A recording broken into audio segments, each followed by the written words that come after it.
avec une autre question donc, posée par l'un des membres du Cercle de Wallonie. Que faire des jours de vacances, en tout cas celles qui ont été déjà planifiées par les collaborateurs?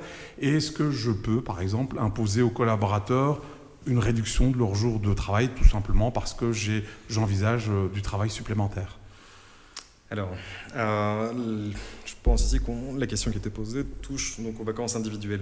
Le principe en matière de fixation de vacances individuelles, c'est quoi? C'est l'accord des parties. C'est l'employeur qui va, enfin plutôt, le travailleur va formuler la demande et se mettre d'accord avec son employeur pour la prise de jours de congé à une période déterminée.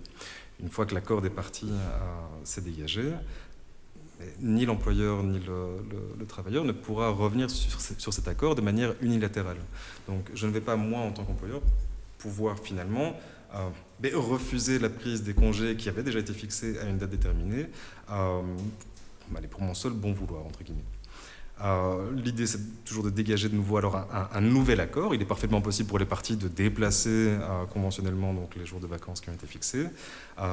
Mais ce qu'il faut retenir donc, en matière de fixation donc, de ces jours de vacances, c'est bien que ça ne se fait que de l'accord des parties.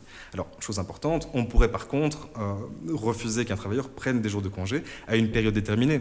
Et j'espère qu'il y aura une reprise importante des activités, qu'il y aura beaucoup de travail finalement pour les entreprises.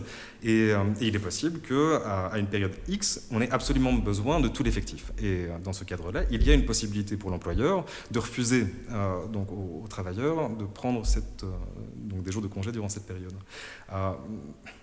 Il reste une obligation qui est quand même de permettre, durant l'année 2020 ici, aux travailleurs de prendre l'ensemble de ces jours de congé. Donc si on refuse durant une période, il faudra permettre, par contre, aux travailleurs de les prendre un peu plus tard dans l'année.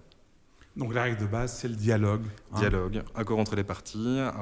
J'imagine et je table sur de toute façon une exécution de bonne foi des contrats de la part des collaborateurs qui comprendront les enjeux ici qui sont présents, la nécessité pour les entreprises de relancer la machine et donc le fait qu'on puisse avoir besoin d'eux, en tout cas, à des périodes bien déterminées.